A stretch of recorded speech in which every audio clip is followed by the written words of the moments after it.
পূর্ব বর্ধমান জেলার খণ্ডঘোষ ব্লকের গোপালবেড়া উচ্চ বিদ্যালয় দুর্গাপুজোর পুজো অর্চনা প্রশিক্ষণ দেওয়া হলো ভারতীয় পৌরোহিত্য পরিষদের পক্ষ থেকে। পণ্ডিত তরুণ ভট্টাচার্যের উদ্যোগে ডক্টর নীলমাধব ব্যানার্জির সহযোগিতায় একদিন পুরোহিতদের দুর্গাপুজোর প্রশিক্ষণ দেওয়া হলো। আর কয়েকটা দিনের অপেক্ষা বাঙালির শ্রেষ্ঠ উৎসব দুর্গোৎসব। এই দুর্গোৎসবের প্রাক পূর্বে বাঁকুড়া, বর্ধমান থেকে শুরু করে এবং নানা জেলার পুরোহিতদের ভারতীয় পৌরোহিত্য পরিষদের পক্ষ থেকে দুর্গাপুজোর প্রশিক্ষণ দেওয়া হয়। এই প্রশিক্ষণের আগে মঙ্গলা ঘট স্থাপন করা হয়, প্রদীপ প্রজ্বলন করা হয়। তারপর বিশিষ্ট ব্যক্তিবর্গদের চন্দনের ফোঁটা, পুষ্পস্তবক, উত্তরীয় পরিয়ে সংবর্ধনা জানানো হয় এবং তার সাথে একটি উদ্বোধনী সঙ্গীত করেন রুমা মুখার্জি।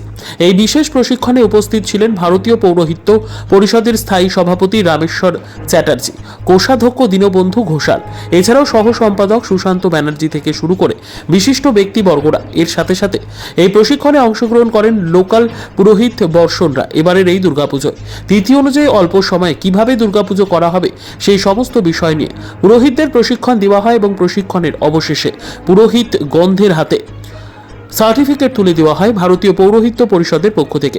অবশেষে সাংবাদিকের ক্যামেরার মুখোমুখি হয়ে ভারতীয় পৌরোহিত্য পরিষদের সহসভাপতি গুরুদাস চক্রবর্তী কি বললেন শুনে নেব।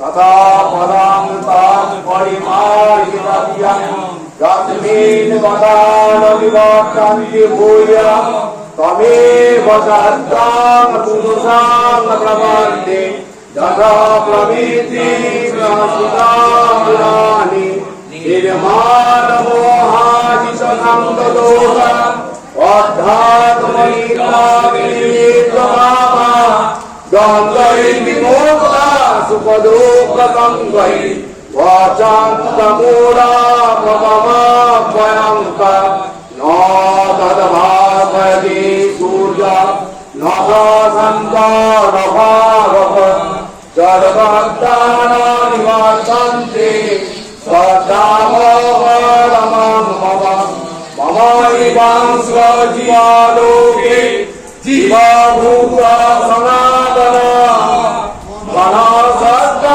मनसत्तानीन्द्रियाणि सगेदेशानि कार्गति शरीरं यदवाप्नोति यच्चाप्युक्तमगीश्वर गृहे कैतानि समजाति वायुर्गन्धानि वा